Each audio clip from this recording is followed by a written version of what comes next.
Hey you guys, it's Rachel here with Senta Tempo Cane Corso. So, good news. The weather's finally cleared up enough for Lady to go get spayed. So she's going tomorrow, and then she's going home to her new home after that, which is tomorrow. So we've got that going on. What's up, big girl? We've got Nirvana here, wishing that she was out here.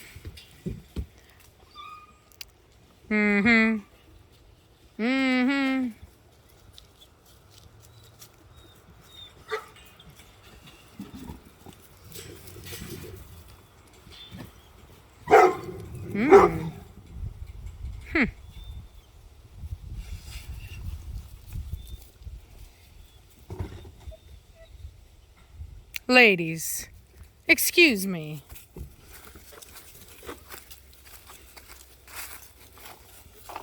Excuse me. Psst. Cut it out.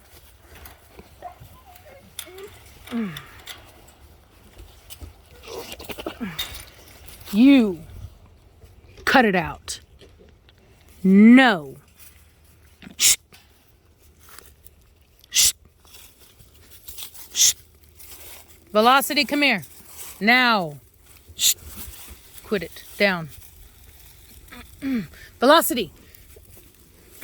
Shh. Velocity. Come. Stay down. Come here. Shh. Shh. Shh. All right.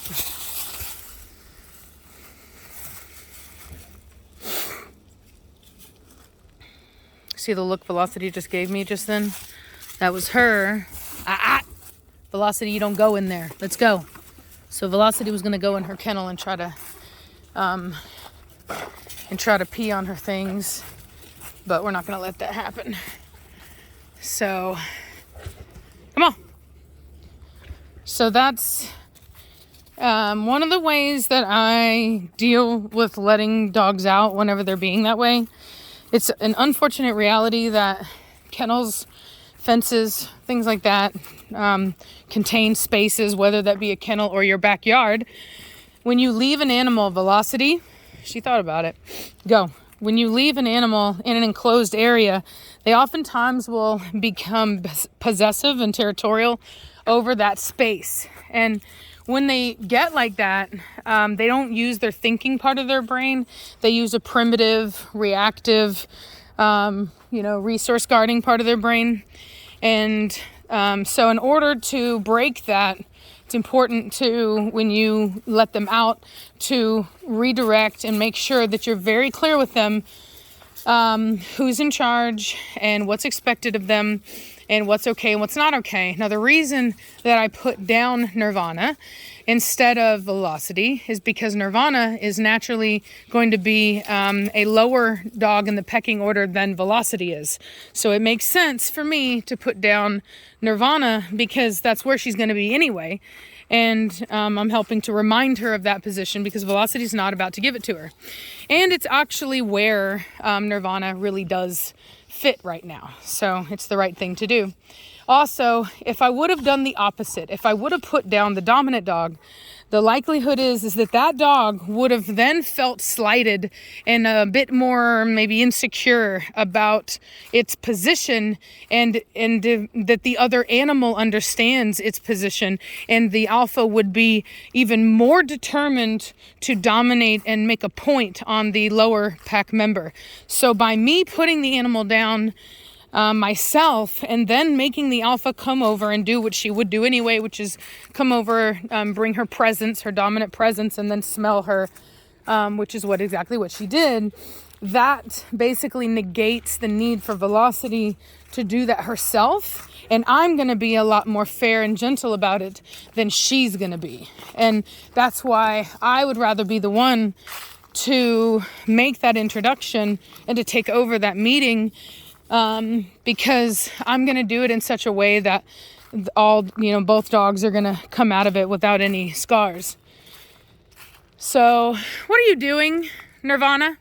Get out of that. Come. What's up, big mad man? Nirvana. Psst. Get out of it. Psst. Come on. Get out. Go. Go, go, go, go, go, go, go, go, go. Anyway, so yeah, so that's how I can take two dogs that are appearing like they want to eat each other and bring them out. The only exception to that I wouldn't try it with would be Batista, because the difference between him and Nirvana is that he means it. He absolutely means it, and so he's not a dog that I would try that with. So there's a little meeting between those two.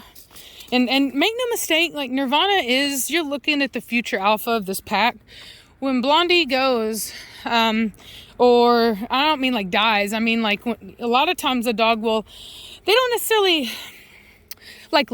lose their position so much as they just kind of retire. And so the other dogs will typically just leave the older ones alone.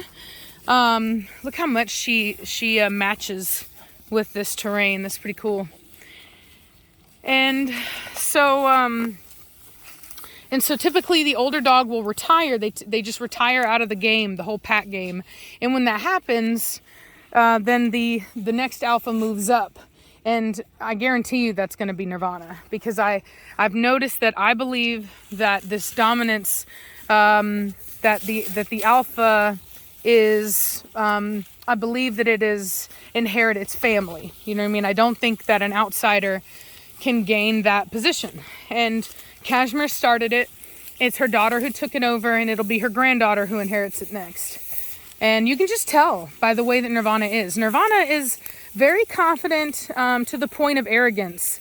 And she only respects Velocity because she has to. Like, that's the only reason why. It's not, she doesn't want to. She doesn't internally in her mind even think that she's less capable than Velocity. I think she thinks that she could take Velocity.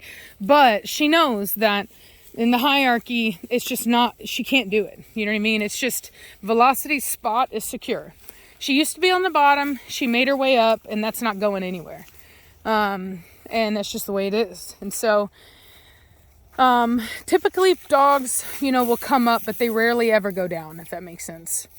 I've not seen it. Well, I've only ever seen it in a neutered animal. That's the only time I've ever seen it, is when you take an animal that had a high position and you neuter them within the pack. That oftentimes you'll end up with an animal that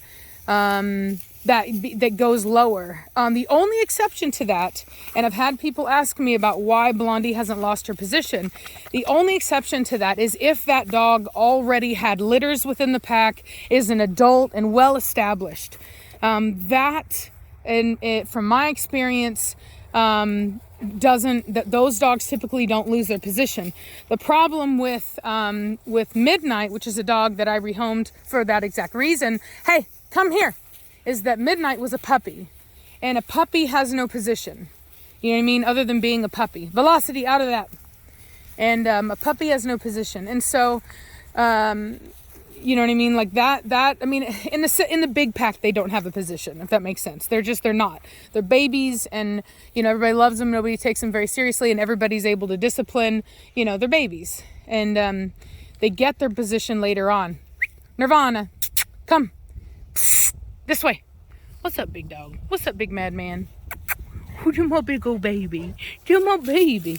He's starting to look a lot better. Oh, he got a big old stick. He got a big stick. What's it, a big old stick, man, Mortigan? That's a big old stick. So you see how Nirvana, leave it. So there was a moment right there where Nirvana actually was going to go for Velocity, but she thought about it. Because Velocity would not have let her have that. Come, Mad Mortigan! This way, now! Come! Mad Mortigan! Velocity! Come, now! Let's go! Let's go! Bring it! As I've always said, excitement is a really good opportunity for fighting. So I don't know if you saw that, but Nirvana dropped her head, wagged her tail. That's a sign of submissiveness. So she's submissive to Velocity when she's thinking and when she's using her thinking brain, because she knows she has to be. In a moment of driviness where her thinking brain kind of shut off for a moment, with that excitement tends to turn off the thinking brain. In that moment, she actually tried to go for Velocity and then thought better of it. So very important to recognize where your dog's brain is at, because there are always going to be limitations to what a dog is capable of doing when they're not in their thinking brain. And there are behaviors that they will exhibit that you would have never thought they would have ever exhibited when they're not in their thinking brain. They'll do like, for example, one of the big reasons why we don't want people putting our dogs in a backyard and just leaving them there is because they develop the same behaviors you'll see in these kennel dogs, which is they want to get aggressive, they want to fence fight, they get very territorial, and it will they'll even exhibit that behavior to humans, whereas if that dog was not behind that fence and the person was not behaving in a threatening manner, the dog would very well likely be, completely friendly and not act that way at all. And so that's one of those things that is something to be really careful about when you decide to put your dog in the backyard, because the more time they spend back there and the more opportunities they have to bark and guard and keep that space to themselves, the more likely they are to actively then, some dogs will actually try to come out of. Then they want to, it's not just their territory. They want to protect, the perimeter around their territory. And that's when you get dogs that will jump out. They'll get out of their property and they'll chase people and kids that are around the neighborhood. And so a dog left to its own devices in a backyard can be a very dangerous thing that really has no reflection on who the dog truly is, because the dog's not using his thinking brain. He's using his predatorial, his primitive, predator brain. And so it's something that you really want to be wary of, and make sure that you're not giving your dog free rein to take over that space and giving them the idle hands to behave in that manner. So, for example, if you have them in the backyard, and it's okay to let them out for a while, but as soon as you start to notice a lot of that, really... See, the thing about it is a lot of people think that if you tell a dog not to bark in a backyard, that they won't protect your house. And that's just bull crap. I'm just going to be honest with you. That's absolute bull crap. You can let a dog bark, then take a look and see if there's a problem. If there's not a problem, tell your dog to be quiet. Okay? Don't just let them bark crazy at everything. Don't. You don't just tell them to shut up automatically. You go out, you assess if there's something going on. The dog will see you. They'll look at you. They'll see you come out. And then you will look. And if you think there's a threat, then, you can say, heck yeah, you tell them. And you skid them and watch them and blah, blah, blah, like, I do. But if there's not a threat, then you need to get the dog to quiet down. And it teaches the dog to be more reserved in their approach and to behave themselves better and to not be a threat, and to think, you know what I mean? To act and then think. And you're creating a pause, and that's a good thing, right? Because in that pause, they can think and they're less likely to make mistakes. What are you doing, big dog? What are you doing, big dog?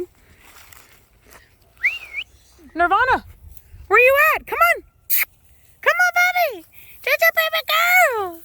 Good girl, Nirvana. Good girl. Good girl. Good girl. Yes, hello. You're a good girl. Hello. Hello, trash eater. Hi. Hi, trash eater. No, get off me, punk. Get off me, punk. No.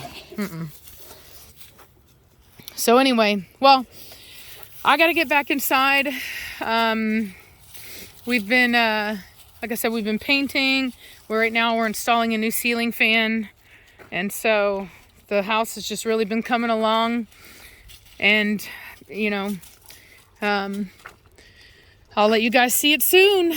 So anyway, hope you guys are having a good day. And I'll talk at you later. Bye.